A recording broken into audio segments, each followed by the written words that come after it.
George Berkeley, an Irishman from the 18th century, applies Occam's razor to Locke's theory.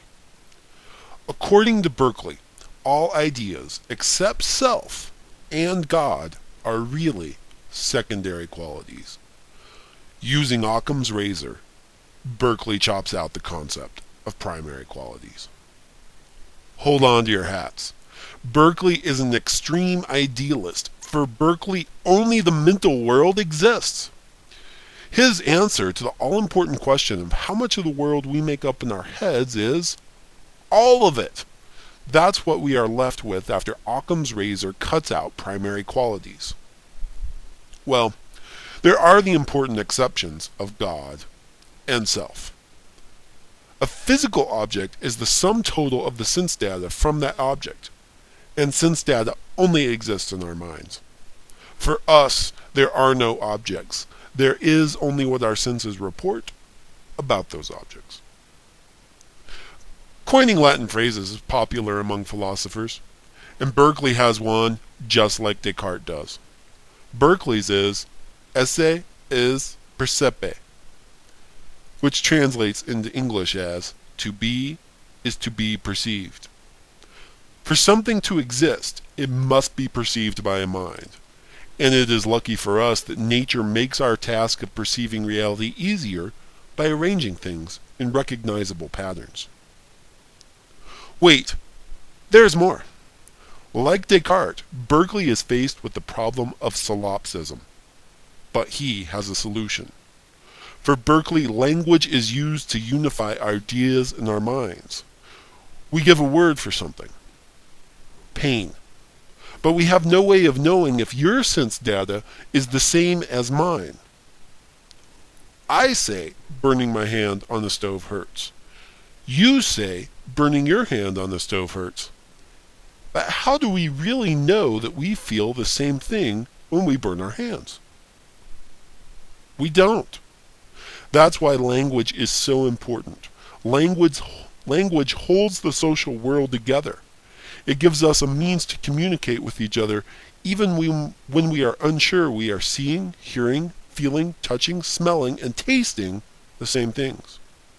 We are floating in our own solipsistic world and can only be sure of our own consciousness. But we are all united by the thin and fragile strands of language through which we communicate. For Berkeley, language is crucial. Language also helps us find truth. Berkeley's method for determining truth is simple. Truth is determined democratically.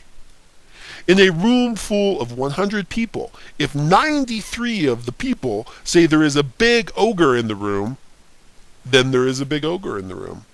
Reality becomes the sense data we can use to successfully predict the greatest number of other sense data.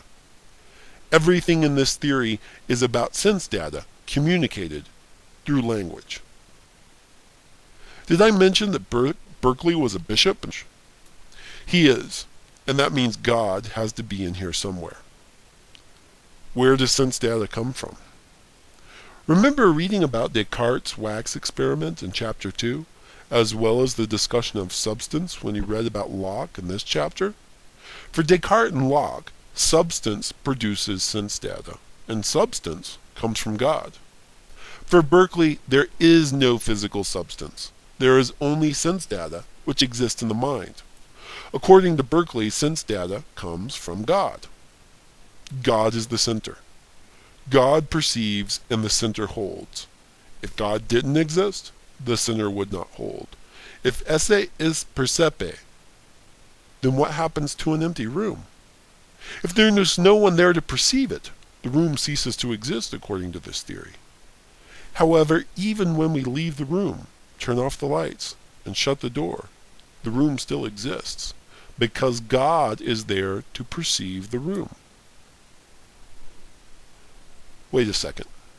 If esse is percepe, who perceives God?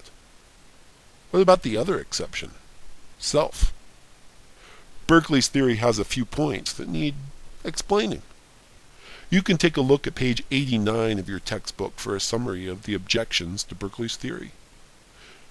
Stay tuned for David Hume, who generously takes a look at these hang-ups in Berkeley's empiricist thinking. And what's that in Hume's hand?